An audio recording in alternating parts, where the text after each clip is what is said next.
kenapa sih di saat saya masuk Muslim bukan hadiah yang indah-indah yang saya dapat? Kenapa di saat saya Muslim ini ujian, cobaan yang saya dapat? Iman saya itu goyah waktu itu. Masya Allah. Saya ingin kembali ke Nasrani. Itu yang membuat saya goyah. Saya tidak ada support dari keluarga, saya tidak ada support dari sekeliling saya.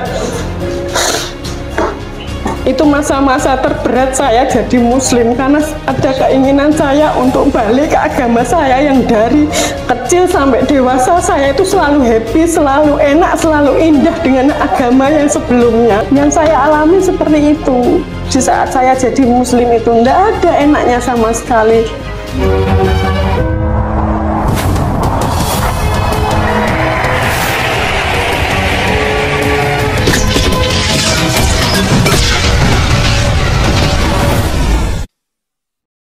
Warahmatullahi wabarakatuh. Nama saya Stefani Kurnia Dewi, biasa dipanggil Fani atau Mbok Jum. Nama keren saya Sanur. Mbok Jum itu setelah saya jadi single parent ya. Anak saya yang kasih nama Mbok Jum. Saya asli dari Semarang, saya merantau di Sidoarjo.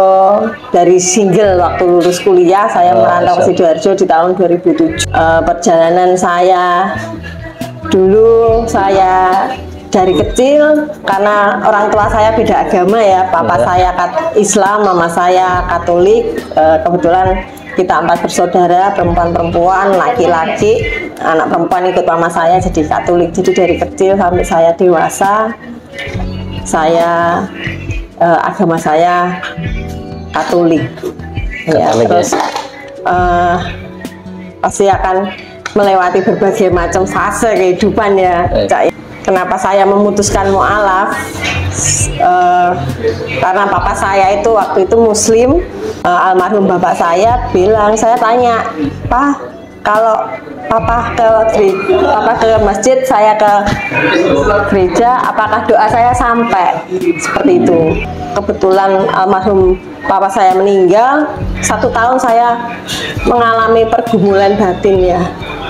Terus saya nanya ke sesepuh saya, ke yang saya waktu itu, saya tuh waktu itu juga aktivis gereja juga. Dari kuliah, dari SMA, kuliah saya aktivis gereja juga waktu itu. Saya cuma bertanya tapi saya setelah almarhum bapak saya meninggal itu saya ngerasa jauh. Saya tuh tetap berdoa seperti biasa, tapi hati ini kok ngerasa jauh begitu.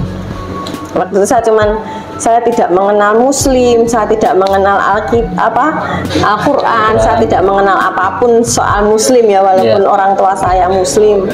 Saya tujuan saya itu masuk Muslim. Di awal tujuan saya masuk Muslim itu saya ingin berbakti ke orang tua saya. Untuk ngasih doa saya aja enggak sampai gitu. Saya untuk memastikan dulu nih, saya tanya ke ustadz-ustadz. Saya sebelum masuk Islam saya nanya, saya ini Kak Nasrani, orang tua saya Muslim, apakah doa saya sampai? Saya tanya ke sesepuh saya, bahasanya itu sudah beda. Sampainya cuman butuh waktu yang panjang untuk menyampaikan doamu ini. Terus tujuan saya masuk ini ya, saya cuma ingin bukti aja. Kalau orang Jawa bilang ya, saya cuma ingin bukti, ngasih doa ke orang tua saya. Itu awal saya jadi Muslim. Terus saya masih belum mau pakai mukena, karena saya takut ya, karena saya takut pakai mukena kayak pocong. Terus kemudian saya punya pasangan hidup yang menuntun saya untuk jadi Muslim. Kamu tuh sholat, saya tidak bisa hafal doa sholat. Almarhum suami saya tuh kasih tulisan pakai spidol merah, kuning, hijau, saya ngikutin di depan. Dia nuntun saya untuk baca Al-Fatihah. Itu doa yang paling sulit saya lakukan waktu itu. Saya hampir menyerah dan putus asa cuma untuk sholat, dan untuk doa Al-Fatihah itu berat buat saya. Masya Allah.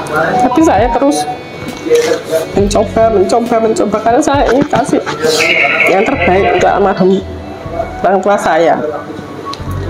Terus berjalan seiringnya waktu, saya sempat goyah nih, iman saya sempat goyah di saat 2015 suami saya diambil dengan paksa. Dalam artian orang yang menuntun saya di Muslim itu diambil dengan kecelakaan yang kita nggak bisa tahu kapan waktunya. Iya. Di situ iman saya mulai goyah. Kenapa sih di saat saya masuk Muslim bukan hadiah yang indah-indah yang saya dapat? Kenapa di saat saya Muslim ini ujian, cobaan yang saya dapat? Iman saya itu goyah waktu itu. Masya Allah. Saya ingin kembali ke Nasrani. Itu yang membuat saya goyah. Saya tidak ada support dari keluarga.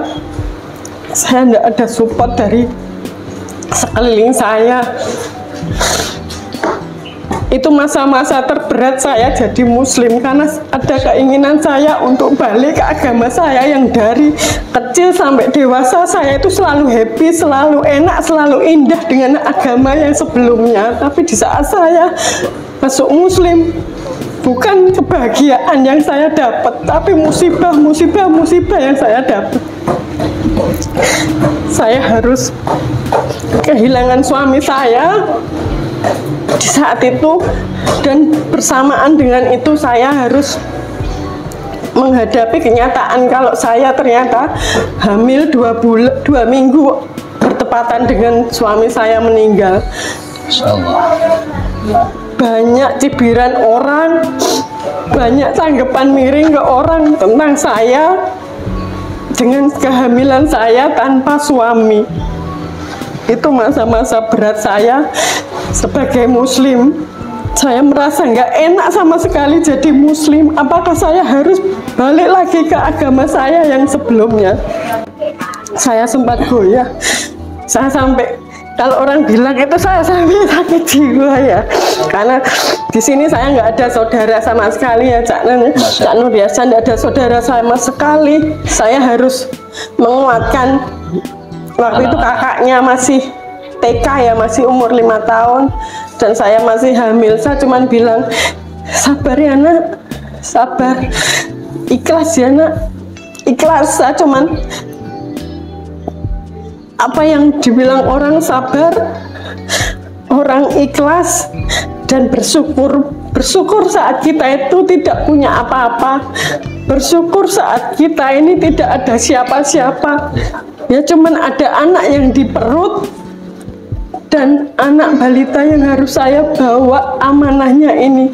Begitu berat saya jadi Muslim. Itu di tahun 2015. Masya Allah.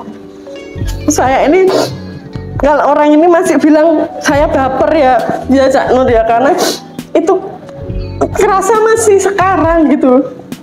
Tidak ada support dari keluarga, saya harus membesarkan anak-anak saya. Di tahun 2015 saya harus berjuang operasi sendiri, harus cari biaya sendiri, semua sendiri, secara materi semua, secara psikis saya juga berat. Ya itu saya cuman punya, saya tidak boleh menangis di depan anak-anak saya, gimana susahnya jadi Muslim. Karena yang saya alami seperti itu. Di saat saya jadi Muslim itu tidak ada enaknya sama sekali. Saya harus belajar sabar, syukur, dan ikhlas di dalam kondisi yang nggak enak sama sekali. Bukan nikmat yang saya dapat selama saya jadi Muslim. Saya sampai di tahun 2015, di tahun 2018 saya ngalamin finansial, utang banyak sampai hampir ratusan ya. Ya karena kita harus membiayai dengan gaji sekian, saya tidak bisa ngehidupin anak-anak, saya harus tanggung KPR, saya harus tanggung segala macam dengan gaji saya itu saya tidak cukup. Terus di tahun 2015-18 itu saya sudah mulai goyah, apakah saya harus pindah lagi ya ke agama saya yang sebelumnya, yang selalu ngasih yang indah-indah, yang nggak susah ya. Itu apa ya, sifat manusiawi saya ya. Betul, betul. Iya, karena ya itu beban ekonomi yang terlalu berat. Kita nggak ada tempat untuk sharing. Setiap malamnya dan ya Allah beri saya kekuatan. Saya harus dikasih nikmat nanggung anak yatim 2. Saya harus memperjuangkan dunia dan akhiratnya dia. Bebannya ini kenapa sih terlalu berat di saya? Saya waktu itu mikir seperti itu. Terus saya kan waktu itu saya masih ke kantor di tahun 2000 pandemi. Di tahun 2000 pandemi saya dirumahkan. Tuhan kasih ujian saya lagi. Terus kalau saya enggak punya gaji ini, saya pakai makan pakai apa? Ya kan? Iya. Logikanya kalkulator saya itu enggak cukup. Wong saya kerja aja, utang saya untuk nutupi kebutuhan saya, bukan kebutuhan yang mewah ya, kebutuhan pokok anak saya aja saya kurang. Kenapa pandemi aku mbok rumahkan, aku enggak punya gaji, saya enggak punya semuanya, kenapa kamu ambil lagi? Itu membuat saya goyah lagi. Apakah saya harus kembali ke iman saya yang dulu?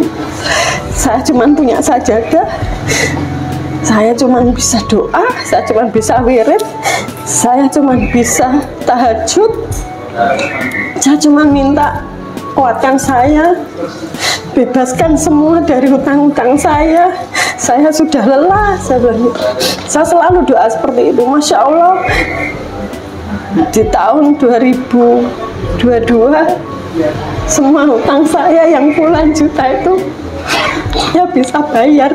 Walaupun saya tidak punya gaji, tapi saya punya usaha kecil-kecilan dari makanan receh, Jumat Berkah. Dan saya, ya bukannya saya sombong ya, ya. Setiap hari di bulan, saya sudah mulai di bulan Desember. Setiap hari saya kasih makan 10 orang. Masya Allah. Setiap hari. Saya kadang bingung, ya Allah, jangan kasih saya enggak punya uang lagi seperti dulu. Bukan karena saya enggak bisa beli ini, beli itu. Yang saya takutkan, saya tidak bisa bersedekah lagi. Saya enggak minta uang banyak, saya enggak minta gemerlapnya dunia, saya enggak minta. Kasih saya rezeki yang enggak putus seperti kemarin, dan saya bisa bersedekah. Masya Allah. Yang kedua, dulu saya tidak menginginkan anak saya yang kecil. Saya pikirnya, kenapa sih Allah nggak sayang sama saya? Beban saya itu satu aja sudah berat.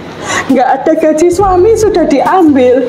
Kenapa harus ada anak? Logikanya kalau secara kalkulator itu kan nggak cukup ya. Iya. Masya Allah, sudah hampir 7 tahun saya bisa ngidupin anak-anak saya sendiri dengan keringat saya sendiri. Yang kedua, orang selalu menganggap menikah lagi loh biar bisa. Sampai sekarang pun juga anggapannya seperti itu, menikah lagi loh biar ada yang nanggung, biar ada yang bantu. Kemarin mungkin saya marah ya, tapi sekarang saya sudah mulai pasrah. 2 tahun ini saya sudah mulai pasrah, dalam artian kan ada Allah yang bantu saya. Kita cuma butuh, saya bilang ke yang jaga anak saya biasanya, Bu, saya sudah tirakat, sudah saya berdoa, sudah, kenapa ya kok masih dikasih susah? Cuman sabarnya. Yang sekarang saya lakukan ini, gimana saya bisa bersedekah walaupun saya kekurangan, karena takut saya diberi ujian materi seperti kemarin. Jadi gimana caranya saya setiap hari bisa bersedekah walaupun hanya cuma 10 nasi kotak, biar saya tidak diberi kesusahan materi seperti yang dulu. Yang kedua, saya belajar apa itu bersyukur, mensyukuri ya, apa yang mau nggak enak saya syukuri. Sudahlah, pasrah aja. Ya itu yang saya sering goyahnya itu dihadapkan dengan masalah ekonomi, masalah kekuatan, itu yang akhirnya kok nggak enak ya. Kok enakan dulu ya waktu Nasrani ini, di saat saya Muslim kok malah nggak enak terus yang saya dapat. Yaitu dari corona itu semua diambil, semua dari saya sudah dalam fase pasrah.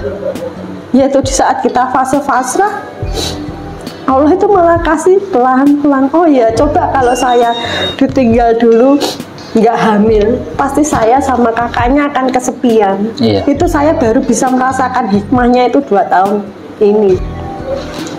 Ya itu cuman saya selalu bilang sedekah, sedekah, sedekah. Saya nggak pernah minta anak saya untuk, saya mencontohkan sedekah ya kak, sedekah. Mesti kita nggak punya, kita harus sedekah, keluarkan sedekahmu setiap hari. Kita nggak berlebihan, nggak apa-apa, pasti akan kita juga sedekah itu ya nggak apa yang jangan mengharapkan imbalannya, sudah sedekah aja. Itu yang saya lakukan saat ini. Saya nggak bisa pengajian ABC kata ini ya, nggak bisa lancar, tapi saya berusaha jadi muslim. Saya nggak pernah mau pakai kerudung. Anak saya yang bilang, mama ini kok nggak muslimah ya, Dewi gitu. Anak saya yang besar itu yang komplain, selalu komplain. Akhirnya ya mama nggak mau kayak yang lain, kerudung lepas.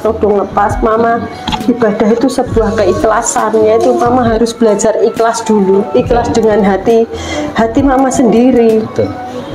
Harus belajar ikhlas, belajar sabar, belajar memaafkan orang-orang yang tidak support di saat kita butuh mereka. Itu kita harus memaafkan. Iya. Itu yang paling sulit. Belajar mengikhlaskan itu paling sulit. Iya, ikhlas, tapi kalau enggak dari dalam hati yang benar-benar kita enggak legowo, itu susah. Yaitu banyak di Islam itu yang sulit ya, prakteknya itu sulitnya setengah mati. Harus sabar, harus ikhlas, harus memaafkan, dan harus sedekah di saat kita tidak punya. Sedekah di saat kita ini benar-benar untuk makan aja kita kurang, kita harus bagi ke orang lain. Itu yang saya terus contohkan ke anak-anak saya.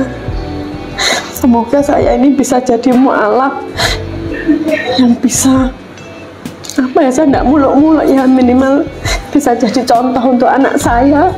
Kita harus ya jangan putus dalam doa, jangan putus dalam pengharapan. Amin. Mungkin saat ini kalau ini ngasih yang nggak enak untuk kita, ya kan.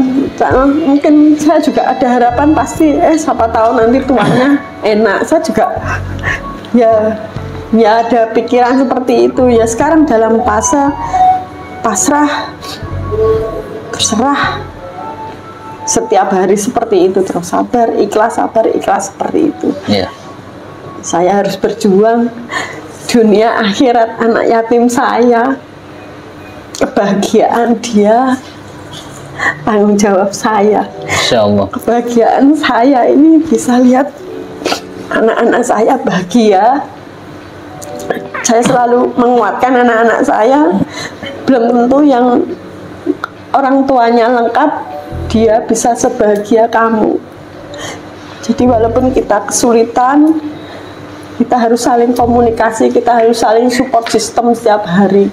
Saya dan anak-anak saya itu yang saya lakukan. Kebetulan kita di Sidoarjo juga cuma bertiga, saya dan anak-anak saya. Masya Allah.